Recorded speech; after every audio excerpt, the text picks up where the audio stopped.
ကျွန်တော်တို့လူအများစုဟာ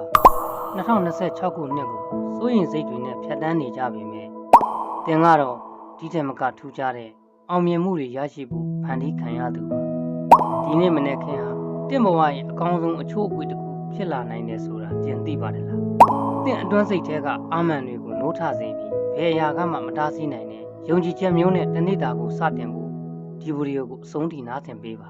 ။မင်္ဂလာရှိသောနန်းနဲ့ခင်ပါခင်ဗျာ။2026ခုနှစ်ရဲ့တစ်လွန်တဲ့နေ့ရက်တိုင်းမှာ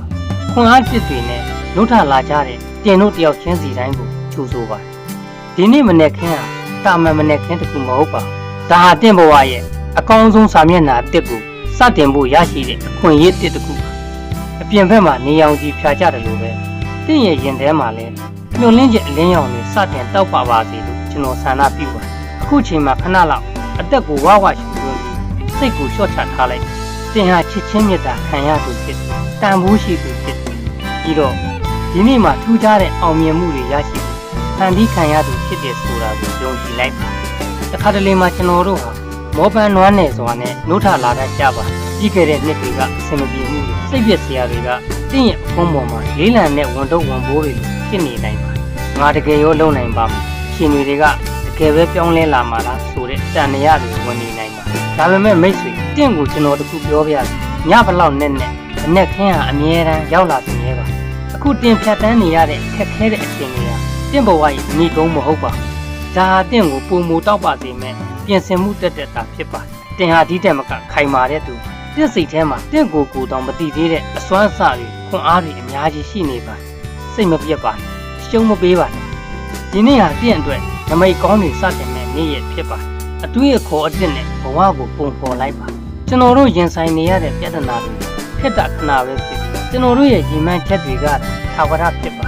ခက်ခဲဆိုတာတင့်လန်းကိုပိတ်ဆို့ဖို့ရောက်လာတာမဟုတ်ဘဲနဲ့တင့်ရဲ့အရေးအချင်းကိုစမ်းတက်ဖို့ပုံမမြင်မာတဲ့နေရာကိုပို့ဆောင်ပေးဖို့ရောက်လာတာစိတ်ထဲမှာပဲ့တင်ထပ်နေတဲ့အဆိုးမြင်အတွေးတွေမြင်တက်အောင်လုပ်လိုက်မဖြစ်နိုင်ဘူးဆိုတဲ့စကားလုံးတွေအစားဖြစ်နိုင်အောင်ဘယ်လိုလုပ်ရမလဲဆိုတဲ့စကားလုံးနဲ့အစားထိုးပါ2026ခုနှစ်မှာကျွန်တော်တို့အတိတ်ကအမားတွေကိုသင်ခန်းစာယူပြီးရှေ့ကိုပဲကြည့်ကြပါသင်ရဲ့စိတ်ကူးအိမ်မက်တွေကတကယ်ဖြစ်လာမှုချင်းပြန်ပါတင်ယုံကြည်တဲ့အတိုင်းတင့်ဘဝကပုံဖော်လာပါလေဒါကြောင့်အကောင်းမြင်ခြင်းယုံကြည်ခြင်းနဲ့အောင်နိုင်ခြင်းစိတ်ဓာတ်ကိုဝင်းနေ2026ခုနှစ်နေ့စဉ်ရွတ်ဆိုရမယ်စွမ်းထက်တဲ့ကြေညာချက်9ချက်ယုံကြည်ချက်အပြည့်နဲ့ဒီစကားလုံးတွေကိုမိမိကိုယ်ကိုပြန်ပြောကြည့်ပါစကားလုံးတွေအစွမ်းရှိပါနံပါတ်1ကျွန်တော်ရဲ့ဒီနေ့ဟာအခွင့်အလမ်းကောင်းတွေနဲ့ပြည့်နှက်နေပြီးဘယ်အရာကမှကျွန်တော်ရဲ့စိတ်အေးချမ်းမှုကိုမဖျက်ဆီးနိုင်ဘူးနံပါတ်2ကျွန်တော်မှာခက်ခဲတဲ့အခြေအနေတွေကိုကျော်လွှားနိုင်တဲ့ခွန်အားနဲ့ပညာအပြည့်အဝရှိတယ်နံပါတ်3ကျွန်တော်ဟာချစ်ချင်းမြတ်တာခံရသူဖြစ်ပြီးအရာရာဟာကျွန်တော်အတွက်အကောင်းဆုံးဖြစ်လာတော့မယ်လို့ယုံကြည်နံပါတ်4အတိတ်ကအရှုံးတွေဟာကျွန်တော်ကိုမတားဆီးနိုင်ရှေ့မှာရှိတဲ့အောင်မြင်မှုတွေကတော့ကျွန်တော်ကိုစောင့်ကြိုနေနံပါတ်5ကျွန်တော်ရဲ့စိတ်နှလုံးဟာတည်ငြိမ်နေကျွန်တော်ရဲ့အနာဂတ်ဟာတောက်ပပြီးအောင်မြင်မှုတွေနဲ့ပြည့်စုံနေနံပါတ်6ဒီနေ့မှာကျွန်တော်စုံတွေ့ရမယ့်သူတိုင်းအတွက်ကျွန်တော်ဟာကောင်းကြီးတစ်ခုဖြစ်စေရနံပါတ်9ကျွန်တော်ရဲ့ခန္ဓာကိုယ်ဟာကျမ်းမာတန်ဆွမ်းပြီးကျွန်တော်ရဲ့စိတ်ဓာတ်ဟာအမြဲတမ်းလန်းဆန်းတက်ကြွနေနံပါတ်10ကျွန်တော်ဟာအောင်နိုင်သူအဖြစ်မွေးဖွားလာတာဖြစ်တဲ့အတွက်ဘယ်လိုအသားအစီးကိုမဆိုယုံကြည်ချက်နဲ့ကြော်ဖြတ်မယ်နံပါတ်9 2026ခုနှစ်ဟာကျွန်တော်ဘဝရဲ့အကောင်းဆုံးနှစ်ဖြစ်ပြီးနေ့တိုင်းမှာထူးခြားတဲ့အောင်မြင်မှုအသစ်တွေရရှိတယ်ယုံကြည်မှုနဲ့ငြိမ်းချမ်းခြင်းတို့ခံနိုင်အခုဆိုရင်တင့်ရင်ထဲမှာခွန်အားတွေတိုးလာတာကိုခံစားရမှာကြောက်ရွံ့ခြင်းဆိုတာတင့်ဘဝရဲ့ရှင်သခင်မဟုတ်ပါဘူးတင့်ရဲ့ယုံကြည်မှုကတင့်ဘဝကိုမောင်းနှင်မှာဘယ်လိုပဲမုံတိုင်းခံပါတင့်ရဲ့အတွန်းစိတ်ကိုငြိမ်းချမ်းနေတယ်ဘာကိုမှကြောက်စရာမလိုပါဘူးတင့်ဟာတယောက်တည်းမဟုတ်ပါဘူးတင့်ကိုကူညီမဲ့တင့်ကိုလမ်းပြမဲ့အင်အားစုတွေတင့်ဘေးနားမှာအမြဲရှိနေပါအရာရာအချိန်တိုင်းလှပလာပါလေ